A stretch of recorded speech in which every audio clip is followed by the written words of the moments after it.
واتهاي كل وعن وناكسن دمان صاحبada aalada Facebook anaga la socda waxaan idin leenahay jimco wanaagsan waa barnaamijkii maalinlaha ciyaaraha oo toosal kani Facebook-iga Maxamed Soomaali toos agala socotaan anigoo Maxamed Xuseen Salaad Maxamed Soomaali waxaan eegi doonaa maanta oo jimco ah oo la sameeyay squad-kii koobkii dhagweynaha xiisaha iyo xamaasada badnaa ee Champions League oo squad-kiisii la sameeyay ayaan eegi doonaa iyo qaabkii kooxay isku waadeen inagoo fikrada dhigisiya fikrada saaxiibada nila socday fikrada hoos nagu soo qori karaan waxyaabaha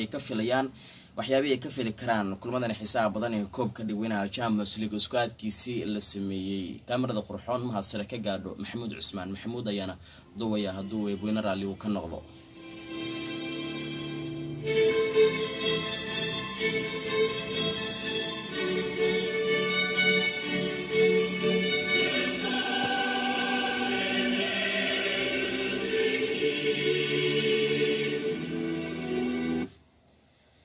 أتى مركلة دقيستيال لارتي عدونا هود ذي كلنا هاي أدينو قد قلنا برامج كانوا سيجوا ذي قلنا ما توش معاه حال السمية سكاد كي كوب كي دقوينه تشامبيونز ليغا مانشستر يونايتد وحي لقط لقى شيء شركة له مركور الشركة لقط كلا صباح هذا معنيه هذا الشركة لقط لقى شيء كوحدة كبدا عكتا بورتو تلياني كصباح ستي برمليجي كصور دعدي والشركة اللي يدونا أتاي كوحدة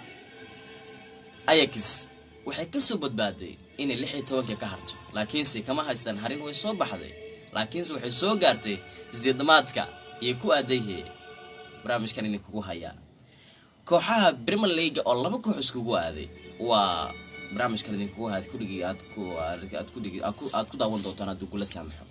marka kooxaha Barcelona iyo Manchester United ay isku aaday Porto iyo Liverpool Manchester City iyo Tottenham Ajax iyo kooxda kubadda cagta laga yaabin yahay sanadkani uu joogo ninkii shanta mar ku guuleystay ee Ballon d'Or-ka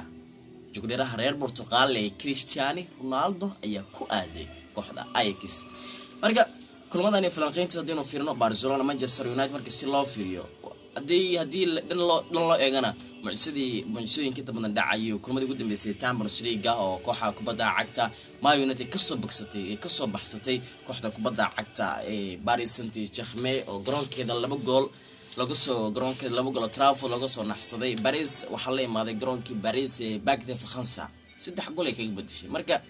waxa la filan karaa in Barcelona ay Camp Nou 2 gool laga dhaliyo Old Trafford 3 gool laga dhaliyo marka